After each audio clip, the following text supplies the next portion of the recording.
Okay, in this video we are going to be doing problem set 37, Calc AB, problems, and a playlist are in the description below, and let's do it. So, a function f satisfies f prime is 4x minus 3 and f of 2 equals 1.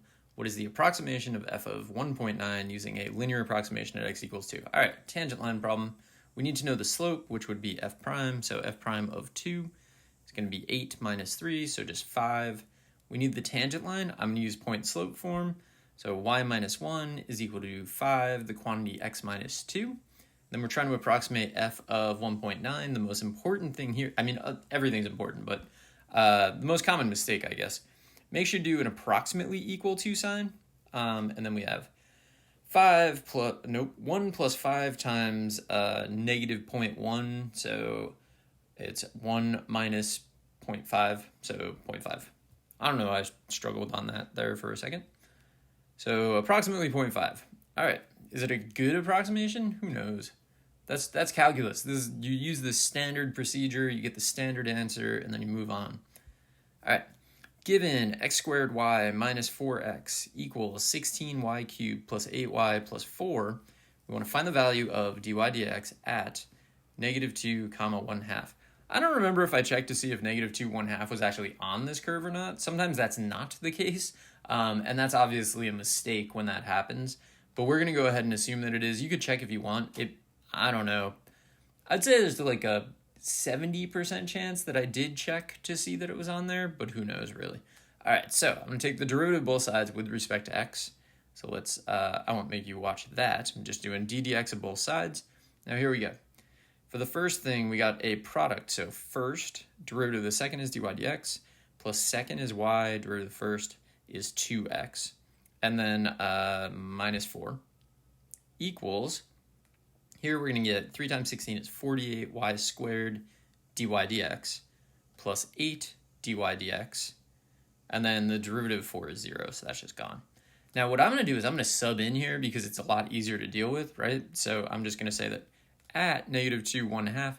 I never really know what the best notation is for this. Like, I think this is very clear to someone what you're doing if you write it this way.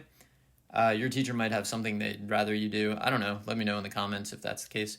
So I'm going to plug in negative 2 for x, 1/2 for y. Here we go. So I get 4 dy dx, and then just minus 2 minus 4 equals 12 dy dx plus 8 dy dx. All right, so you look at this and you're like, there's 20 dy dx is on the right, and I have to subtract 4 from the left, so that'll give me 16 dy dx's on the right-hand side, and just negative 6 left over on the left. And then we want to solve for dy dx, so dy dx will be negative 3/8.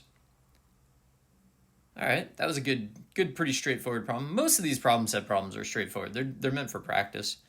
They all look like you could see any of these on an AP exam. I know that some of them seem sort of basic, but some of the questions on the AP exam are pretty basic. They're just testing general knowledge, like do you know how to do the calculus stuff. So let's see this one. Given y equals the arcsine of 7x, find dy dx. All right, so arcsine, the derivative of arcsine of x is 1 over the square root of 1 minus x squared. Here I'm just going to chain rule this basically. So dy dx is, we're going to go with something over the square root of 1 minus the quantity 7x squared, and then the numerator will be the derivative of 7x, which is just 7, and then obviously you'd want to rewrite it as 7 over square root of 1 minus 49x squared. But, good problem, I guess. Evaluate the limit. We have run into this, I don't know, so many times, like maybe more than strictly necessary, except like, eventually you're going to get asked a slightly different question about this type of graph.